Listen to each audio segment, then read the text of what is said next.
Outlast. Oh boy, it's got problems. So many problems that when I attempted to write a script about it, I ended up sounding like a dumbass. But hey, maybe that means it deserves some credit for infecting me with everything I hated about the game. Kudos for efficiency, I guess. In Outlast, you step into the shoes of Miles Upshur, an investigative journalist who receives an email about some shady stuff happening at Mount Massive Asylum, because apparently nothing says good idea like infiltrating an asylum filled with lunatics. But hey, who needs safety when you have a scoop, right? The overarching story of Outlast is confusing, to be honest. If you're playing the game normally, most of what you'll get is the on-screen events, especially if you're not actively searching out the extra notes and documents. Without them, the story can just be summarized as shit happens and you keep going, which isn't something I'd qualify as good storytelling. For the majority of people, the existence of things like the morphogenic engine, the Wall Rider, and Dr. Wernicke stick out like Mr. Pig over here. Nowhere in the game does it try to give any explanation besides, ooh, science is scary, oh, watch out for that ghost. Throughout the game, Miles and Waylon will write down notes based on events that are caught on camera. Since these are both silent protagonists, the notes are the only way that we get any character development. Because of this, we can watch our characters slowly succumb to Mount Massive Asylum through the notes taken. It affects them so much that the reason that the Wall Rider was able to fuse with Miles in the end of the game is because of the amount of pain and trauma that he experienced that night, which is a really cool plot point. It would have been even cooler if it was told to me more explicitly. In one of the documents, it does state that the reason that the Wall Rider was able to bond with Billy is because of his past trauma. However, never does the game bring that up during gameplay.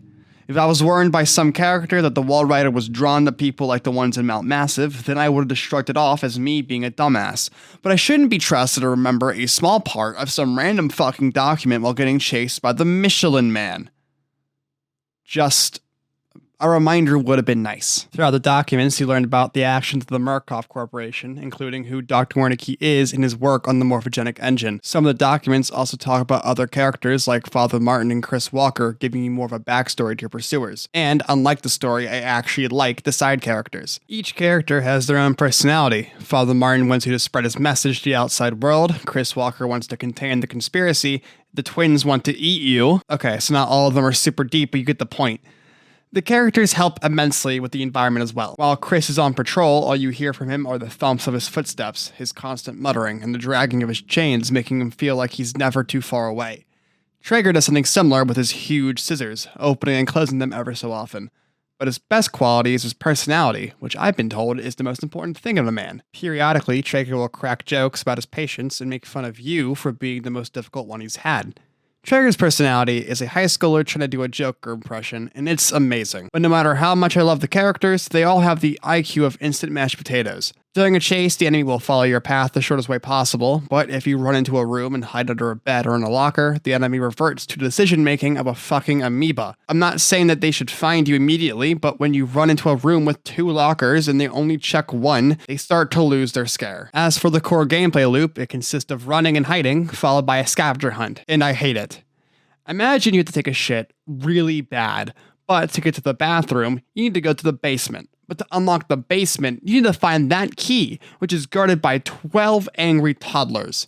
Now, it's not an impossible task, but it's going to get really tedious punting babies for half an hour every time you need to take a shit. Honestly, the longer the game goes, the more it starts to pad its runtime. The entire last 3 chapters of the game could have been condensed into 20 to 30 minutes from its original hour and a half. The game is already rife with fetch quests for keys or key cards to get to another place to do the whole thing all over again. Before you can even make it to the finale, you have to go to the female ward, get on top of the female ward, collect 3 fuses, run, get to the admin block, run more, witness several human rights violations, get to the theater, collect another key, then finally descend into the lab. And I'm sorry if it sounds like I'm repeating myself here, but now you get to know how I feel playing this fucking game. Now, you may have noticed that this critique is mostly centered around the main game. Now, don't you go think I'm neglecting Whistleblower, because I did kind of like it, a little bit. I think for the most part, the Whistleblower DLC is fine. That's it. It feels average. The Groom carries it for the last leg, and I think its ending sets up a lot of interesting avenues for the upcoming games, but besides that, it doesn't change the gameplay in any way. The cannibal's a nothing character, and they completely reuse Chris Walker. To be honest, it's just kind of lazy. I know what you're saying. Wow, Lika, you are a 19-year-old white boy making a video essay in his room, and you have the gall, nay the balls, to call something else lazy? And you dropped out of college for acting, so you're going to be unironically homeless by choice. You know you're such a... First off, Ow, that hurts. You didn't have to go that far. And 2, fuck you. I didn't like Outlast, and I don't believe that the hide-and-seek gameplay is anything to write home about. The story is like a wet piece of paper. Sure, some of it's still there, but it begins to fall apart very quickly. And I can understand Red Barrel's wanting to expand their story through the background notes and their series of comics, but I can't help but feel like they lost the focus on what starts it all. I hope people don't just watch this and immediately start hating. I don't hate the game. I understand the precedent that Outlast sets for the survival horror genre, however, that doesn't excuse the many flaws that this game is rife with. With that being said, if you're still watching and didn't hate every single thing I was saying, I'd appreciate you subscribing or liking the video, and I'll see you guys later.